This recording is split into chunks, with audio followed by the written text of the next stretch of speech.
Hello everyone, तो हम कर रहे थे आपका चैप्टर 4 वी द ट्रैवलर्स। इसके सेकंड 2 पार्ट हम पहले ही कंप्लीट कर चुके हैं, पार्ट 1 और पार्ट 2। आज हम करेंगे इसका लास्ट पार्ट, पार्ट 3, जिसमें चैप्टर आज हम कंप्लीट करेंगे। ठीक है, तो हमने इसमें बेसिकली सबसेक्शन और एडिशन के बारे में पढ़ा था। आज हम इसमें थोड़ा सा और लार्ज नंबर्स को ऐड और सबट्रैक्ट करना सीखेंगे। तो चलिए शुरू करते हैं। टॉपिक है let us think and solve. Question number first दे रखा है, Nitin likes number that read the same when read from left to right or from right to left। अब नितिन को वो नंबर पसंद है जो लेफ्ट टू राइट पढ़ने में और राइट टू लेफ्ट पढ़ने में दोनों में सेम होते हैं। जैसे कि अगर आप 111 लिखें तो आप चाहे आप इसे आगे से पढ़ें या पीछे से पढ़ें, पढ़ा एक जैसा जाएगा। 111 111 एंड यहाँ से पढ़ोगे तो भी 111। ऐसे ही 232 लिख लो तो 232, आगे से पढ़ो 232। चाहे आप इसे लेफ्ट टू राइट पढ़े, आगे से पढ़े या पीछे से पढ़े, ये नंबर सेम ही रहते हैं। ठीक है, सच नंबर्स आर कॉल्ड पेंड्रोम नंबर्स। तो इन्हें कौन से नंबर्स कहते हैं? Palindrome numbers. ठीक है, द नंबर्स 22, जैसे इन्होंने कुछ यहाँ पे एग्जांपल्स दिए हुए हैं, 22, 363, 404 एंड 8558 आर सम एग्जांपल्स। अभी आप इन नंबर्स को चाहे आगे से पढ़ो या पीछे से पढ़ो, ये सेम ही पढ़े जाएंगे, है ना। अब आपको देखो क्वेश्चन दिया है, list all palindromic numbers between 100 to 200। अब आपको 100 से लेके 200 के बीच में जितने पैलिंड्रोमिक नंबर आते हैं वो आपको बताने हैं। तो इसका आंसर देखो यहाँ लिखा है। तो 100 से 200 के बीच में जो नंबर आते हैं वो है 101, 111, 121, 131, 141, 151, 161, 171, 181 एंड 191। ये वो नंबर है जिनको चाहे आप लेफ्ट टू राइट पढ़े या राइट टू लेफ्ट पढ़े, ये सेम ही रहते हैं। ठीक है, नेक्स्ट उन्होंने पूछा है, list the all palindromic numbers between 900 to 1200। अब आपको 900 से 1200 के बीच में जितने भी पैलिंड्रोमिक नंबर्स आते हैं वो बताने हैं। तो इसका आंसर देखो, इनके बीच में आते हैं आपके 909, 919, 929, 939, 949, 959, 969, 979, 989, 999, 1001 एंड 4 times 1। तो ये वो नंबर्स है जो इनके बीच में आते हैं। नेक्स्ट आपसे पूछा है, अब आपको वो नंबर्स बताने हैं जो 25,000 और 27,000 के बीच में जितने पैलिंड्रोमिक नंबर आते हैं वो बताने हैं। तो इनके बीच में जो नंबर आते हैं वो है आपके 25052। जैसे 52 है, अब चाहे इसको यहाँ से पढ़ो 25052 या ऐसे पढ़ो 25052, है ना, सेम ही पढ़ा जा रहा है। तो वही है। नेक्स्ट है आपका 25152, 25252, 25352, 25452, 25552, 25652, 25752, 25852, 25952, 26062, 26162, 26262, 26362, 26462, 26562, 26662, 26762, 26862, 26962। तो ये नंबर्स हैं जो इनके बीच में आते हैं। ठीक है, नेक्स्ट आपसे बोला है क्वेश्चन नंबर 2 में, इन अ 3x3 grid arrange the numbers 1 to 9 such that each row and each column has numbers in an increasing order। each number should be used only once। अब आपको नीचे बॉक्स दिया हुआ है, इसमें आपको नंबर लिखने हैं 1 to 9, यानी 1 से लेकर 9 तक के जितने भी बीच में नंबर आते हैं वो लिखना है। और आपको एक कंडीशन दी है, ये सारे इंक्रीजिंग ऑर्डर में होने चाहिए, यानी कि ये बढ़ते क्रम में होने चाहिए। जैसे तो हम यहाँ लिख सकते हैं 1 2 3 4 5 6 7 8 9। अब आप देख सकते हैं सारी इंक्रीजिंग ऑर्डर में। तो ऐसे तो होती है आपकी रो और ये है आपके कॉलम। तो आप रो में देख रहे हो कैसे है, यहाँ पे भी इंक्रीजिंग लिखा हुआ है, यहाँ पे भी इंक्रीजिंग। तो जैसे 1 2 3 इंक्रीजिंग ऑर्डर, बढ़ते क्रम में। 4 5 6, 4 से बड़ा 5 है, 5 से बड़ा 6, 7 8 9, 7 से बड़ा 8 है और 8 से बड़ा 9। अब ऐसे देखो तो भी ये बढ़ते ही क्रम में है। जैसे 4 से बड़ा, 1 से बड़ा 4, 4 से बड़ा 7, 2 5 8 3 6 9, इस तरीके से भी इंक्रीजिंग ऑर्डर में। ठीक है, नेक्स्ट है this time fill the grid such that the each row and column has numbers in decreasing order. अब यहाँ पे आपको 1 to 9 तक वही नंबर लेने हैं, लेकिन कौन से ऑर्डर में लगाने हैं? डिक्रीजिंग ऑर्डर, घटते क्रम में है। घटते क्रम यानी कि सबसे पहले बड़ा नंबर आएगा, फिर उससे छोटा छोटा। सिंपली जो यहाँ लिखा था उसका उल्टा लिख दो यहाँ पे, 9 8 7 6 5 4 3 2 1। देख रहे हो आप, डिक्रीजिंग ऑर्डर में, घटते क्रम में, 6 5 4 3 2 1। ऐसे भी घटते क्रम में 9 से 6 हुआ, 6 से 3, 8 से 5, 5 से 2, 7 से 4, फिर 4 से 1। ऐसे भी डिक्रीजिंग ऑर्डर है, रो में भी डिक्रीजिंग ऑर्डर है, कॉलम में भी डिक्रीजिंग ऑर्डर है। ओके, अब नेक्स्ट से आपको दिया है, now fill the grid below with numbers 1 to 9 based on the increasing and decreasing condition as indicated below. अब आपको यहाँ पे फर्स्ट जो कॉलम दिया है उन्होंने बोला है कि जैसे यहाँ पे रो है ना, रो में तो आपके होने चाहिए डिक्रीजिंग ऑर्डर, और नीचे जो होना चाहिए कॉलम में होना चाहिए आपका इंक्रीजिंग ऑर्डर। यहाँ लिखा है इंक्रीजिंग, दिख रहा है आपको, यहाँ लिखा है डिक्रीजिंग। कैसे फिल करेंगे? देखो यहाँ लिख लेते हैं हम 3 2 1 6 5 4 9 8 7। ऐसे डिक्रीजिंग ऑर्डर है, 3 2 1 हो रहा है ना, डिक्रीज जा रहा है, घटते क्रम में 3 से 2 हुआ, 2 से 1, 6 5 4 9 8 7। और ऐसे है ये इंक्रीजिंग ऑर्डर, 3 से 6 हुआ, बढ़ गया, 6 से 9 हुआ, ये भी बढ़ गया, इंक्रीज हो गया, 2 से 5 हुआ, 5 से 8, ये सब इंक्रीजिंग ऑर्डर है। नेक्स्ट उन्होंने बोला है नेक्स्ट कॉलम में कि ऐसे तो डिक्रीजिंग होना चाहिए, ये वाले 2 डिक्रीजिंग होना चाहिए, नीचे वाला इंक्रीजिंग होना चाहिए। ऐसे ये वाले 2 डिक्रीजिंग और 1 इंक्रीजिंग। ठीक है, इसको करेंगे हम 8 6 1 7 5 2 3 4 9। अब देखो डिक्रीजिंग हो रहा है, घटते क्रम में, 8 से 6 हुआ, 6 से 1, देन 7 से 5, 5 से 2, 3 से 4, ये इंक्रीजिंग ऑर्डर बोला है, इंक्रीजिंग यानी बढ़ते हुए, 3 से 4 हुआ, बढ़ गया, 4 से 9 ये भी बढ़ गया। ऐसे भी डिक्रीजिंग ऑर्डर है, देख रहे हो, 8 से 7, 7 से 3, 6 से 5, 5 से 4। अब यहाँ पे इंक्रीजिंग है, 1 से 2 हुआ, 2 से 9। ठीक है, थर्ड कॉलम में इन्होंने बोला है ऐसे तो इंक्रीजिंग है, ये वाले 2 कॉलम, नीचे वाला डिक्रीजिंग है, 1 इंक्रीजिंग है, नीचे वाले 2 डिक्रीजिंग है। इसको करेंगे 1 6 8 2 5 7 9 4 3। अब देखो 1 से 6 हुआ, 6 से 8 इंक्रीजिंग, 2 से 5, 5 से 7 ये भी इंक्रीजिंग। अब ये नीचे वाली रो डिक्रीजिंग है, 9 से 4 हुआ, घट गया, 4 से 3 और घट गया।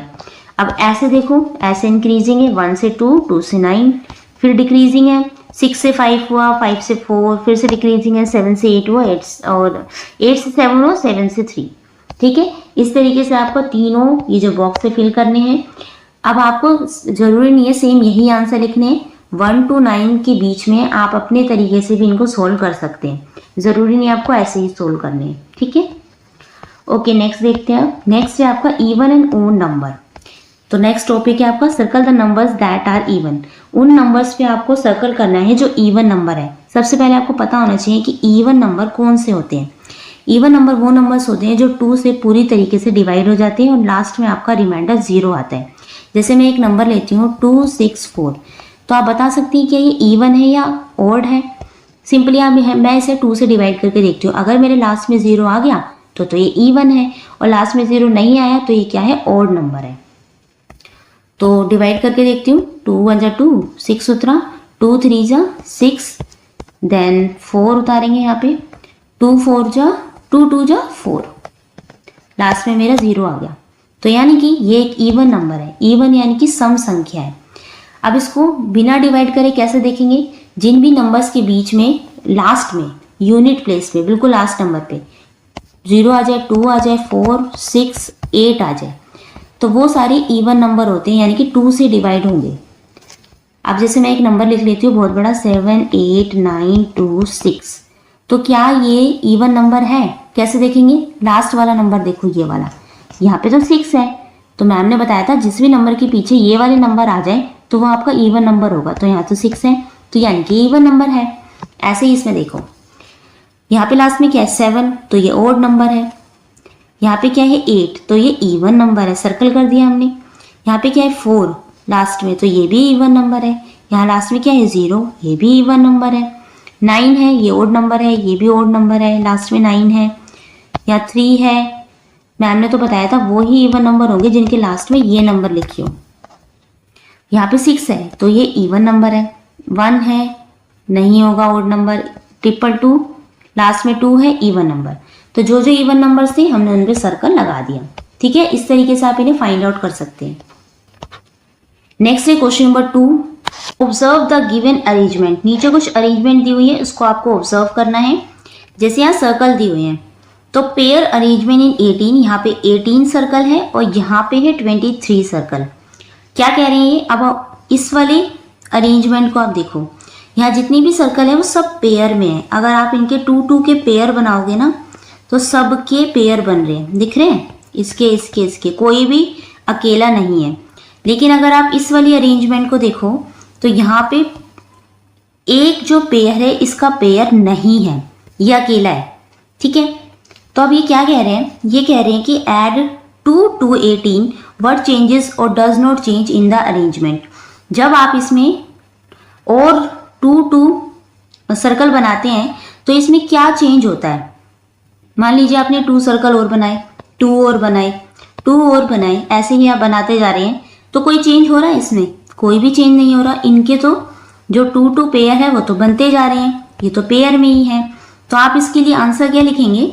इसके लिए आप लिखेंगे if 2 is added to 18 then again every circle is pair.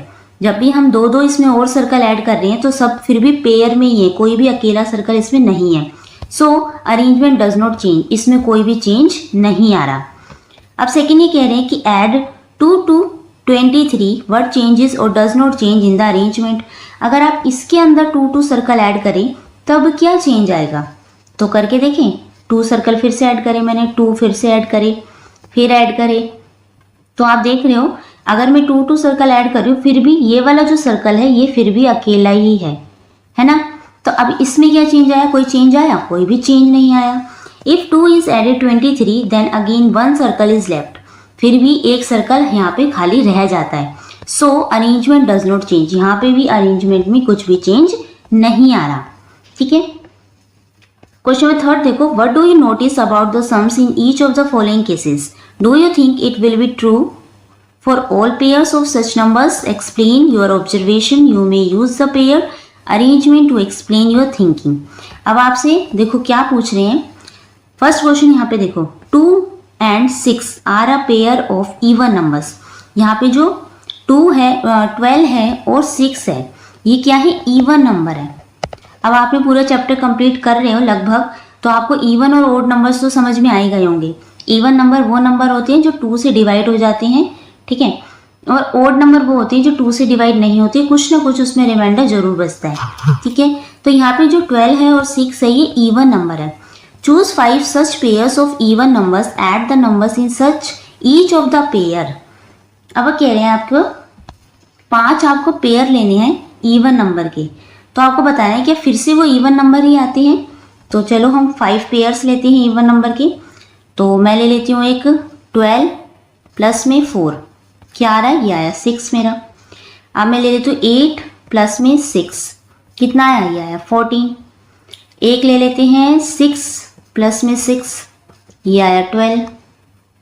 एक 10 प्लस में 12 ले लिया, ये आया 22। और 8 प्लस में 4 ले लो, कितना आया? 12। यहाँ लिख लेते हैं 12। ठीक है, अब कितने पेयर ले लिए? मैंने ले लिए 5 पेयर, 1 2 3 4 5 पेयर लिए। अब आप देख रहे होंगे मैंने हर बार इवन नंबर लिया। 2 भी इवन नंबर है, इवन नंबर है। जब मैं 2 इवन नंबर्स को प्लस कर रही हूँ तो भी मेरा आंसर क्या आ रहा है? इवन नंबर ही आ रहा है। ठीक है, किसी पेयर में देखो मैंने सारे इवन नंबर प्लस करे हैं और आंसर क्या आ रहा है? इवन नंबर ही आ रहा है।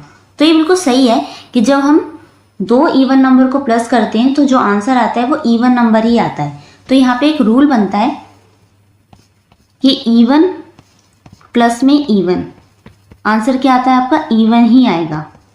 ठीक है, यानी कि आप 2 इवन नंबर्स को प्लस करोगे तो आंसर आपका इवन नंबर ही आएगा। ठीक है, अब सेकेंड ये कह रहे हैं कि 13 and 9 are in pair odd number. जो 13 है और 9 है ये ओड नंबर है। Choose 5 such pairs of odd numbers, add the numbers in each of the pairs. अब आपको ऐसे ही 5 ओड नंबर के पेयर्स लेने, आपको फिर कंपेयर करके देखना है। तो हम ओड नंबर के लेते हैं। एक में ले लेती हूँ 3 प्लस में 5, कितना आया 8 आया। एंड एक ले लेते 7 प्लस में 9, ये कितना आया 16। फिर लेते हैं हम 1 प्लस में 9, 10 आ गया। 11 प्लस में 13, कितना आया, यह आया आपका 24। एक और पेयर बनाते हैं, एक लेते हैं हम 1 प्लस में 7, कितना आया 8। ठीक है, अब आप देख रहे हो जब हम दो ऑड नंबर को प्लस कर रहे हैं तो भी हमारा आंसर क्या आ रहा है, इवन आ रहा है। देख रहे हो ये सारे ऑड नंबर हैं, ये भी ऑड नंबर है, यानी कि 2 ऑड नंबर को जब आप प्लस करते हो तो आंसर हमेशा इवन नंबर ही आता है। तो यहाँ पे एक और रूल बन गया कि जब हम ऑड नंबर प्लस में ऑड नंबर करते हैं तो भी हमारा आंसर इवन नंबर ही आता है। क्लियर है ये बात? तो यहाँ पे 2 रूल बन गए। कौन सा? फर्स्ट क्या था, जब आप इवन नंबर को प्लस करते हो तो आंसर आपका इवन नंबर आता है, और ऑड नंबर को प्लस करते हो तो भी आंसर आपका इवन नंबर आता है। अब थर्ड देखो, थर्ड में क्या कह रहे हैं, 7 and 12 are a pair of odd and even number. अब यहाँ पे 7 एक ऑड नंबर है, 12 एक इवन नंबर है। जब आप एक ऑड नंबर और एक इवन नंबर को प्लस करते हो तो क्या होता है, choose 5 such pairs of odd and even numbers, add the numbers in each of the pair. अब आपको कंपेयर करके देखना है, जब आप एक इवन और एक ऑड नंबर को प्लस करते हो तो आंसर क्या आता है। तो हम ले लेते हैं ऐसे 5 पेयर बनाने हैं हमें। एक ले लिया मैंने ऑड नंबर, एक ले लिया इवन नंबर, ये आया 8 प्लस 5 13। एक ऑड ले लिया मैंने 7, इवन ले लिया 2, ये आया 9। ऑड ले लेती हूँ मैं एक 1 प्लस में 2, ये आया मेरा 3। देन एक ऑड नंबर लेती हूँ 9 प्लस में इवन नंबर क्या लूँ मैं लेती हूँ 8, कितना आया, ये आया मेरा 17। ऑड नंबर हम ले लेते 3 प्लस में और इवन नंबर 8 ले लेती हूँ, कितना आया, ये आया 11। अब आप देख रहे हैं जब मैं एक ऑड और एक इवन नंबर ले रही हूँ तो आंसर हमेशा मेरा ऑड नंबर आ रहा है। ये भी ऑड नंबर है, ये भी ऑड नंबर है, सारे ऑड नंबर आ रहे हैं। तो यहाँ पे हमारा क्या रूल बनता है, जब हम एक ऑड नंबर और एक इवन नंबर को प्लस करते हैं तो आंसर हमारा ऑड नंबर आता है। तो यहाँ पे क्या रूल बनाएंगे आप, रूल लिखेंगे, जब आप एक ऑड नंबर प्लस में एक इवन नंबर लेते हैं तो आंसर आपका ऑड नंबर ही आता है। ठीक है, यहाँ हमने 3 रूल सीखे। ओके, ये आपको टिप्स पे लर्न होनी चाहिए। अब नेक्स्ट है let us think. Question number first है, जिंसी ओपन हर पिगी बैंक। जिंसी ने अपना एक पिगी बैंक ओपन किया। She found 8 coins of 1 rupees. उसके पास 1-1 रुपए के 8 कॉइन थे। 9 कॉइन्स ऑफ 2 रुपीज, 2-2 रुपए के 9 कॉइन थे। एंड 5 कॉइन्स ऑफ 5 रुपीज, 5-5 रुपए के 5 कॉइन्स थे। She wants two by stickers worth 38 rupees. वो एक स्टिकर खरीदना चाहती थी जो कितने रुपीज का था, 38 रुपीज का था। What possible combination of coins can she use to pay the exact amount? कौन से पॉसिबल कॉम्बिनेशन हो सकते हैं जिनसे वो उस अमाउंट को जोड़कर 38 रुपीज़ का वो स्टिकर ले सके। एक बार इसका आंसर देखते हैं। तो ये देखो, अब जिंसी के पास 1 रुपीज़ के 8 कॉइन्स थे, कितने रुपीज़ हो गए, 8 रुपये। 2-2 रुपीज़ के 9 कॉइन थे, कितने रुपीज़ हो गए, 18 रुपीज़। 5-5 रुपीज़ के 5 कॉइन्स थे, कितने रुपीज़ हो गए, 25 रुपीज़। तो अब जिंसी के पास टोटल अमाउंट कितना था, 8 + 18 + 25, उसके पास टोटल रुपीज़ थे 51 rupees. She wants two by stickers, अब वो स्टिकर्स खरीदना चाहती थी। कितने रुपए के स्टिकर्स थे, 38 रुपीज़ के स्टिकर्स थे। तो 1 पॉसिबल कॉम्बिनेशन ऑफ कॉइन्स, एक तो बन जाएगा कॉम्बिनेशन ये कि वो 5-5 के 5 सिक्के ले ले, 25 रुपीज़ ये हो जाएंगे। और 2-2 रुपए के 6 सिक्के ले ले, 12 रुपये ये हो जाएंगे। 1 रुपीज़ का 1 कॉइन 1 रुपीज़ ये हो जाएगा। जब वो इन सबको ऐड करेगी तो 38 रुपीज़ ये बन जाएंगे। एक तो कॉम्बिनेशन ये वाला हो गया। सेकंड कॉम्बिनेशन ये हो सकता है, जब वो 5-5 रुपीज़ के 4 कॉइन ले तो 20 रुपीज़ होंगे। 2-2 रुपीज़ के 5 कॉइन्स लेगी तो 10 रुपीज़। 1-1 रुपये के 8 कॉइन लेगी तो 8 रुपीज़। जब इन सबको ऐड करेगी तो भी 38 रुपीज़, यानी कि 2 कॉम्बिनेशन हमने बना लिए। आप और भी ज़्यादा कॉम्बिनेशन बना सकते हैं, ठीक है, जरूरी नहीं आपको ऐसे ही बनाने हैं। क्वेश्चन नंबर सेकंड देखो, Raghu is found of his grandfather torch. Raghu को अपने ग्रैंडफादर की एक टॉर्च मिलती है। He start playing with it, वो उसके साथ खेलना शुरू कर देता है। He presses the switch once and the light turns on, वो जैसे ही जो स्विच है उसे प्रेस करता है लाइट ऑन हो जाती है, लाइट जल जाती है।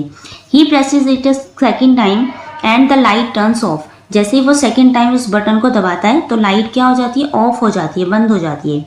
He presses the switch a third time and light turns on, जैसे ही वो थर्ड टाइम स्विच को ऑन कर स्विच दबाता है तो लाइट ऑन हो जाती है। He keeps doing this several time, ऐसा वो कई बार करता है। Will the torch be on off after 23rd press, how do we know, तो आपको बताना है कि जब वो 23rd प्रेस करता है यानी 23 बार जब वो प्रेस करता है तब वो जो लाइट है ऑन होगी या ऑफ होगी। तो इसका आंसर देखते हैं, देखो कैसे करना है। Raghu presses the switch again and again, तो फर्स्ट टाइम जब वो स्विच ऑन कर टॉर्च को दबाता है तो जो टॉर्च होती है ऑन होती है।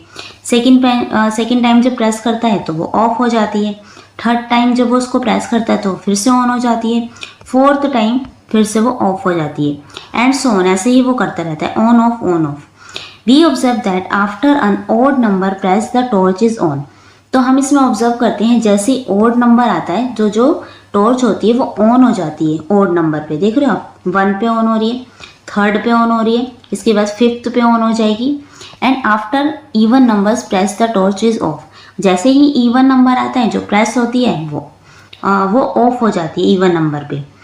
Since 23rd is odd number, इसलिए जो 23rd है वो एक ऑड नंबर है, तो torch will be on after 23rd press, जैसे ही वो 23rd प्रेस करेगा जो टॉर्च होगी वो ऑन हो जाएगी, क्योंकि 23 एक ऑड नंबर है, ठीक है, और हर ऑड नंबर पे जो टॉर्च है वो ऑन हो रही है ना। तो इजी था ये क्वेश्चन। ओके, नेक्स्ट देखते हैं। क्वेश्चन नंबर 3 है mountain climbing. Priyanka Mohite is the first Indian women to climb 5 Himalayas peaks above 8,000 metres. Priyanka एक जो फर्स्ट इंडियन वुमेन है उसने 5 टाइम्स हिमालय पीक पर वो चढ़ी है और जिसकी ऊंचाई कितनी 8,000 मीटर से ज़्यादा ही है। In addition to that she has also climbed mountain peak in other parts of the world. Read the table below the answer in questions that follow. नीचे टेबल दी हुई है, उसमें बताया है कि कौन कौन सी माउंटेन रेंज पे आज तक चढ़ी है, उनकी हाइट कितनी है उन माउंटेन्स की, और कौन कौन से ईयर में उन्होंने उस पर क्लेम करा है, चढ़ी है वो। तो जैसे फर्स्ट है कंचनजंगा, जिसकी हाइट कितनी है 8,586 kilometre, sorry in metres, metre में दे रखी है, और कौन सी ईयर में 2022 में। तो ये पूरी टेबल दी हुई है। अब नीचे आपसे कुछ क्वेश्चंस पूछे हैं, जैसे क्वेश्चन नंबर फर्स्ट पूछा है which is the highest peak the she claimed, तो कौन सी सबसे ऊंची चोटी है जिस पे वो चढ़ी हैं, कौन सी, तो हम देखते हैं सबसे ऊंची है ये वाली माउंट एवरेस्ट वाली, कितनी है 8,848 मीटर। तो सबसे ऊंची कौन सी चोटी है, माउंट एवरेस्ट की है, जिस पे वो आज तक चढ़ी है, कितनी है 8,848 मीटर। सेकेंड क्वेश्चन इसमें पूछा है what is the difference in height between the highest and lowest peak she has climbed as per the table. Table के अनुसार आपको देख के बताना है कि किसकी पीक है, किसकी सबसे ऊंची चोटी है, और सबसे जिसकी नीची है, सबसे हाईएस्ट और सबसे लोएस्ट के बीच का आपको डिफरेंस निकालना है। डिफरेंस कैसे निकालेंगे, सबसे हाई में से सबसे लोएस्ट वाली को माइनस कर दो, आंसर आ जाएगा। तो देखो height of the highest peak, सबसे हाईएस्ट पीक किसकी थी, माउंट एवरेस्ट थी, शी क्लेम, जिसकी कितनी थी height 8,848 metres. And height of lowest peak Mount Elbrus की थी, जिन पे वो चढ़ी थी, कितनी थी उसकी हाइट 5,642 मीटर्स। अब इन दोनों को माइनस कर दो, जब आप हाईएस्ट में से लोएस्ट को माइनस कर देंगे तो इनका डिफरेंस आएगा 3,206 मीटर्स, ठीक है। ओके, क्वेश्चन नंबर सी इसमें पूछा है what is the difference between the height of mount Elbrus and mount Kanchenjunga. अब दोनों के बीच में डिफरेंस बताना है आपको, माउंट एल्ब्रस के बीच में और कंचनजंगा के बीच में। तो हाइट ऑफ माउंट एल्ब्रस, उसकी हाइट कितनी है 5,642 मीटर्स, और माउंट कंचनजंगा की हाइट है 8,586 मीटर्स। इन दोनों का डिफरेंस निकालेंगे, इसमें से इसको माइनस कर देंगे तो आपका आंसर आ जाएगा 2944 मीटर्स। ठीक है, ऐसे ही क्वेश्चन नंबर डी पूछा है, if Priyanka was 20 years old when she summited mount Everest. जब वो मान लीजिए कि वो 2013 में 20 साल की थी जब वो माउंट एवरेस्ट पे चढ़ी थी। In which year was she born, तो आपको बताना है कि उनका जन्म कौन से साल में हुआ होगा। तो एज ऑफ प्रियंका इन 2013 में वो 20 ईयर्स की थी, 2013 में वो 20 साल की थी। And so her year of birthday, जब फिर आपको क्या करना है 2013 में से 20 माइनस कर दो, 20 ईयर्स माइनस कर दो तो कितना आ जाएगा 1993 आ जाएगा। तो इसलिए शी वॉज बॉर्न इन 1993। तो इनका जन्म कब हुआ था 1993 में। ठीक है, तो ये क्वेश्चन पूछे गए हैं उस टेबल के अकॉर्डिंग आपसे। नेक्स्ट है mathematics Mela. A grand mathematics mela was held at the district level to celebrate young maths whizzes।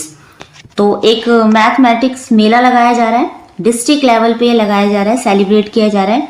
Every participating student was to receive a certificate of participation.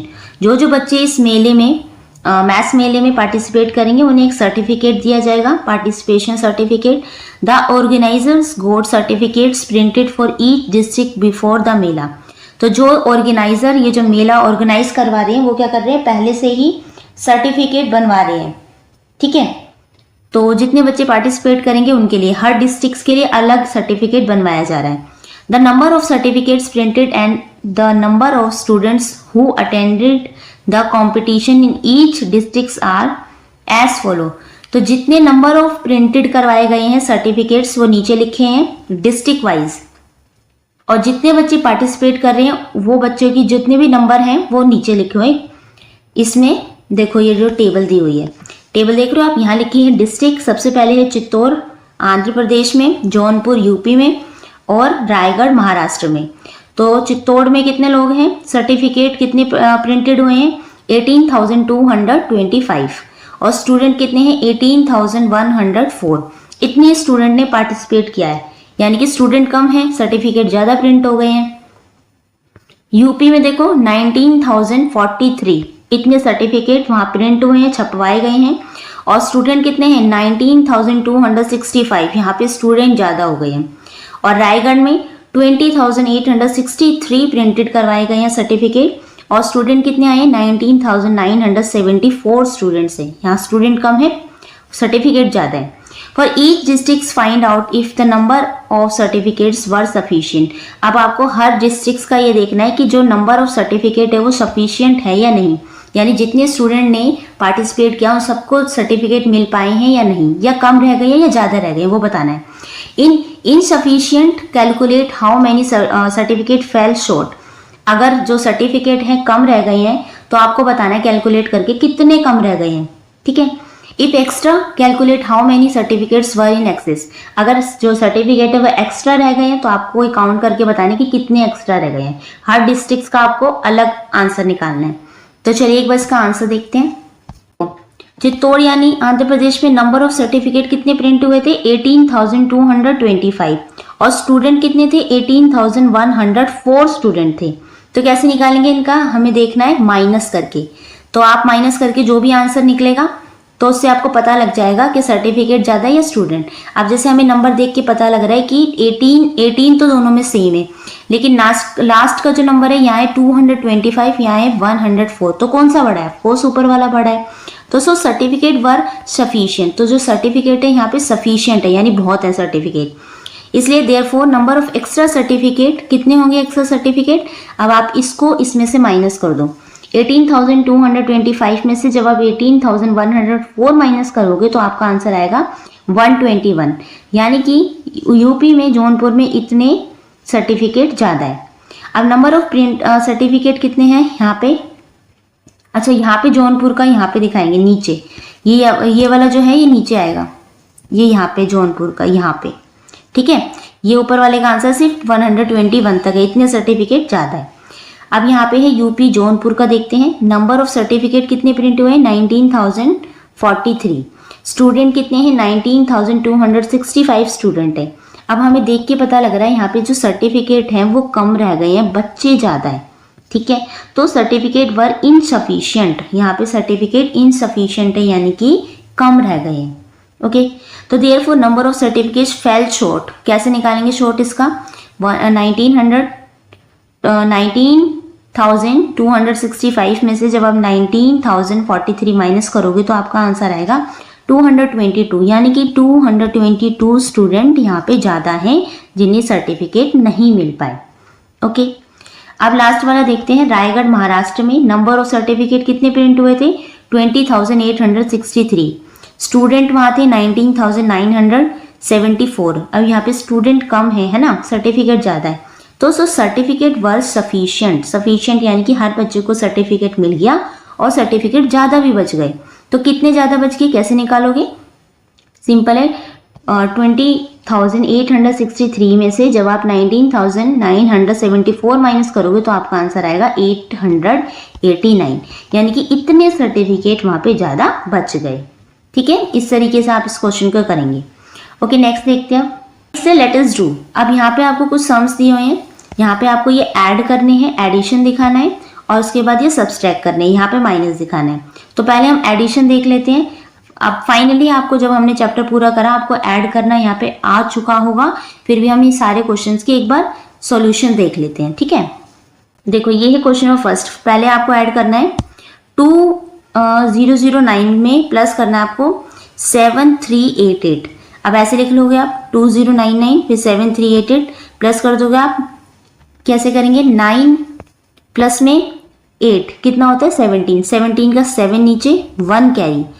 अब आप 1 plus 8 9 हो जाएगा, फिर 3 का 3, 7 plus 2 ये हो जाएगा 9, आंसर आ जाएगा आपका 9394, ठीक है। पहले आप खुद प्लस करके देखना फिर यहाँ सॉल्यूशन देखना, इसलिए आपको भी जल्दी से समझ में आ जाएगा। अब आप ऐसे लिख लेंगे, इसमें अब प्लस करना है आपको, 4 प्लस 1 कितना हो जाएगा 5, फिर से 4 प्लस 1 5, देन 6 प्लस 1 7 और 7 प्लस 2 9, यह आपका आंसर आ जाएगा 97555। उसके बाद सी है 777 में आपको 888 ऐड करनी है, तो 7 प्लस 8 कितना होता है, ये होता है आपका 15, 15 का 5 नीचे 1 कैरी, देन फिर से 7 प्लस 8 ये हो जाएगा आपका 15 और 1 कैरी वाला ऐड करोगे तो ये हो जाएगा आपका 16, 16 का 6 नीचे 1 कैरी। अब 1 प्लस 7 8 हो गया और 8 8 16, 16 का ऐसे लिख दोगे, आंसर आ जाएगा आपका 1665, ठीक है। नेक्स्ट है डी वाला, अब आपको ऐड करना है 1 2 3 4 में 1 2 3 4 ही ऐड करना है, तो 4 plus 4 8, 3 plus 3 6, 2 plus 2 4, 1 1 plus 2, answer आ जाएगा आपका 2468। अब आपको ऐड करना है 56 में 56 7 8 9, तो इस तरीके से लिख लोगे आप, या आप इसको ऐसे भी लिख सकते हो, बड़ा वाला नंबर आप ऊपर भी लिख सकते हो, ठीक है, और 56 नीचे लिख सकते हो, आंसर आपका सेम आएगा। देखो करके देखते हैं कि आंसर सेम आता है या नहीं। देखो 9 प्लस 6 कितना होता है 15, 15 का 5 नीचे 1 कैरी। अब 8 प्लस 9 8 प्लस 1 9 और 9 प्लस 4 ये हो गया आपका 14, 14 का 4 नीचे 1 कैरी, 7 प्लस 1 8, 6 ऐसे ही आ जाएगा, 5 ऐसे। अब आंसर आया आपका 5 6 8 4 5, सेम है ना बिल्कुल, तो कैसे भी कर लो, चाहे छोटा वाला नंबर ऊपर लिख लो, आंसर आपका सेम आएगा। अब आपको ये करना है एफ वाला, देखो 777 में आपको 5 टाइम्स 7 ऐड करना है, 7 प्लस 7 14, 14 का 4 नीचे 1 कैरी, फिर से 7 प्लस 7 14 प्लस 1 15, 15 का 5 नीचे 1 कैरी, फिर से 7 प्लस 7 14 प्लस 1 15, 15 का 5 नीचे 1 कैरी, 7 प्लस 1 8 और 7 का 7 ऐसे, आंसर आ जाएगा आपका 78554, ठीक है। नेक्स्ट है जी वाला सोल्यूशन, देखो इसमें आपको ऐड करना है 5922 में 9221, तो 2 प्लस 1 3 और 2 2 4, 9 प्लस 2 11, 11 का 1 नीचे 1 कैरी, 5 प्लस 1 6, 6 प्लस 9 15, 15 ऐसे लिख लोगे, आंसर आ जाएगा आपका 15143। नेक्स्ट है 4321 में आपको 8765 ऐड करना है, तो 5 प्लस 1 6, 6 प्लस 2 8, 3 प्लस 7 10, 10 का 0 नीचे 1 कैरी, 4 प्लस 8 12 और कैरी का 1 3 13, यह आंसर हो जाएगा आपका 13086। नेक्स्ट है 50050 में आपको 5000000 ऐड करना है। तो 0 + 0 0, 5 + 0 5, फिर से 0 + 0 0, 0 + 5 5, 5 + 5 10। आंसर आ जाएगा आपका 105050। ठीक है, ये थे एडिशन आपके जिसमें हमने प्लस करा। अब हम देखते हैं इनका सब्सट्रैक्शन, माइनस वाले। तो यहाँ पे आपको सब्सट्रैक्ट करना है। फर्स्ट है 458 में आपको 226 माइनस करना है। तो इस तरीके से आप लिख लोगे। अब 8 में से 6 गए, कितने बचेंगे 2, 5 में से 2 गए 3 और 4 में से 2 गए 2। आंसर आ जाएगा आपको 232। उसके बाद है 4 टाइम्स 7 में से आपको 4449 माइनस करना है। तो 7 में से 9 माइनस नहीं हो सकता, एक कैरी लेंगे, ये हो जाएगा आपका 17 में से 9 माइनस करोगे कितना बचेगा 8। ठीक है, अब फिर से 7 है, एक कैरी देके यहाँ 6 बचा था। अब 6 में से 4 माइनस करोगे तो 2 आएगा। 7 में से 4 गए 3, फिर से 7 में से 4 गए 3। आंसर आ जाएगा आपका 3328। अब नेक्स्ट है 65447 में से आपको 47299 माइनस करना है। फिर से यहाँ पे 7 में से 9 नहीं माइनस हो सकता, एक कैरी लेके ये कितना हो जाएगा 17। चलो ये वाला यहाँ करके दिखाते हैं आपको, थोड़ा सा अलग सा है। 65447 लिख लिया, फिर 47299। ठीक है, यही है। अब 7 में से 9 माइनस नहीं हो सकता, तो यहाँ हम इसको 17 बना लेंगे 1 कैरी लेके। यहाँ कितना बचेगा 3। 17 में से 9 माइनस करोगे तो 8 आएगा। अब 3 में से 9 नहीं जा सकता, 1 कैरी लेके ये हो जाएगा 13 और यहाँ बचेगा 3।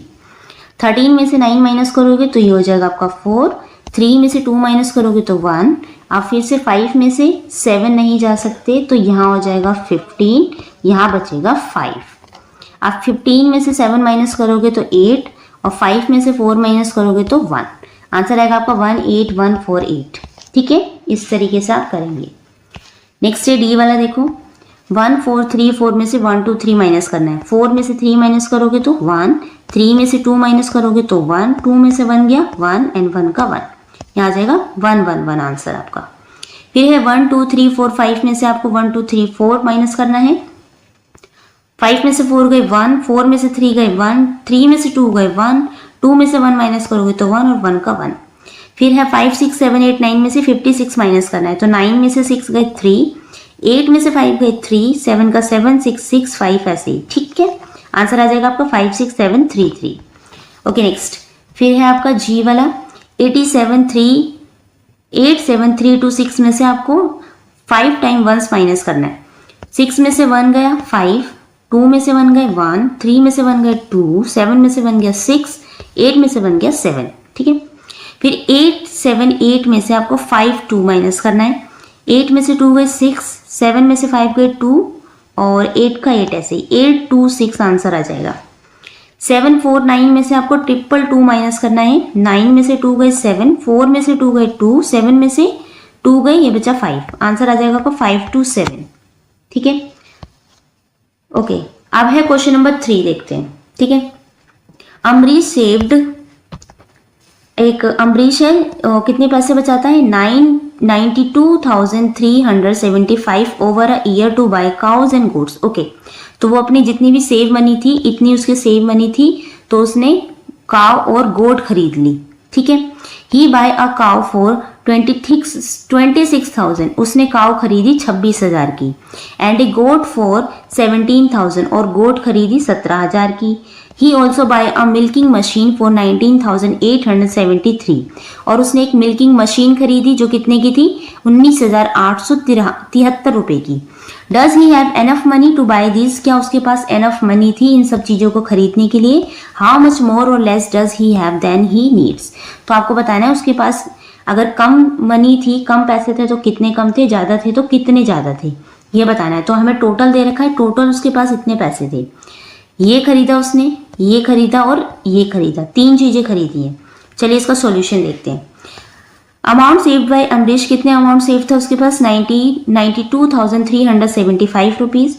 टोटल कॉस्ट ऑफ काव और गोट कितनी थी 26,000 की तो उसकी काव थी और 17,000 की उसकी गोट थी। टोटल हो गए आपकी 43,000।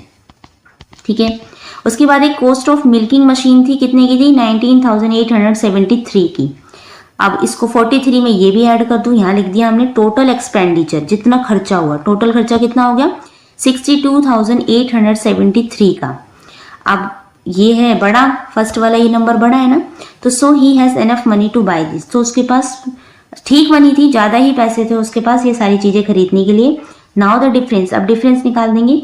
सिंपली आपको क्या करना है, जो ये नंबर है ना, टोटल जो नंबर है ये वाला, इसमें से जितने की चीज़ें खरीदी वो माइनस कर दो, जैसे यहाँ लिखा है 92,375 में से आप 62,873 को माइनस कर दो, आंसर आ जाएगा आपका 29,502 rupees. Thus he has left 29,502 after the purchases, इतने पैसे उसके पास बच जाते हैं सारा सामान खरीदने के बाद भी, ठीक है। नाउ क्वेश्चन नंबर 4 देखो, a factory produce 54,000 nuts and boards in a day, एक फैक्ट्री है वो एक दिन में कितने नट्स और बोर्ड्स बनाती है? 54,000, 54,000। An order is placed 85,300 nuts and bolt, अब उनको एक ऑर्डर मिला है जिसमें उनको इतने नट्स एंड बोल्ट बनाने, कितने? 85,300 यानी 85,300। How many more nuts and bolts does the factory need to produce the complete the order, अब आपको बताना है, बनाती तो वो एक दिन में 54,000 है, इतने का ऑर्डर मिला है, तो आपको बताना है कि कितने और बनाने पड़ेंगे। तो इसका आंसर देखो, total order quantity of nuts and bolts, कितना मिला है ऑर्डर, कितने बनाने उन्हें? 85,300। Number of nuts bolts already produce, और कितने बन चुके हैं जो एक दिन में बनते हैं? 54,000। So number of nuts and bolts needed to produce to complete the order, तो ऑर्डर को कंप्लीट करने के लिए उन्हें कितने और बनाने पड़ेंगे? सिंपली है, इसमें से इसको माइनस कर दो, तो 85,300 में से आप 54,000 माइनस करेंगे तो आपका आंसर आ जाएगा 31,300, यानी कि उन्हें इतने जो बोल्ट्स से नट्स हैं और बनाने पड़ेंगे, ठीक है, ऑर्डर को कंप्लीट करने के लिए। क्वेश्चन 5 देखो, Virat Kohli has scored 27,599 runs, Virat Kohli ने इतने रन बनाए। He has 6,758 runs less than Sachin Tendulkar, उसके सचिन तेंदुलकर से इतने रन कम है। How many runs has Sachin Tendulkar score, तो आपको बताना है सचिन तेंदुलकर के टोटल कितने रन्स थे। अब विराट कोहली के इतने हैं, सचिन तेंदुलकर से इतने कम हैं, अगर ये इतने और मिल जाते ना इसमें तो ये सचिन तेंदुलकर के हो जाते। सिंपली आपको इसमें ये प्लस कर देना, आपका आंसर आ जाएगा। तो हम लिखेंगे कैसे, सॉल्यूशन देखो, number of run scored by Virat Kohli, कितने बनाए विराट कोहली ने? 27,599। Number of runs less than Sachin Tendulkar, और सचिन तेंदुलकर से कितने कम है? तो माइनस के 6,758। सो number of run scored by Sachin Tendulkar, आप सिंपली इसको इसमें प्लस कर दो। अब जब आप 27,599 में 6,758 प्लस करेंगे तो आपका आंसर आएगा 34,357, यानी कि सचिन तेंदुलकर के टोटल इतने रन थे, कितने? 34,357, ठीक है। ओके, इसके साथ ही आपका ये चैप्टर कंप्लीट हो जाता है, आगे और क्वेश्चन नहीं है। यहाँ तक अगर आपको कोई डाउट है, कोई भी क्वेरी है तो आप नीचे कमेंट करके पूछ सकते हैं। और भी चैप्टर्स की वीडियो हमने इसमें डाली हुई है, वो भी जाके आप चेकआउट कर सकते हैं, लिंक आपको डिस्क्रिप्शन बॉक्स में मिल जाएगा। वीडियो अच्छी लगी है तो प्लीज़ लाइक शेयर सब्सक्राइब करना ना भूलें एंड थैंक यू।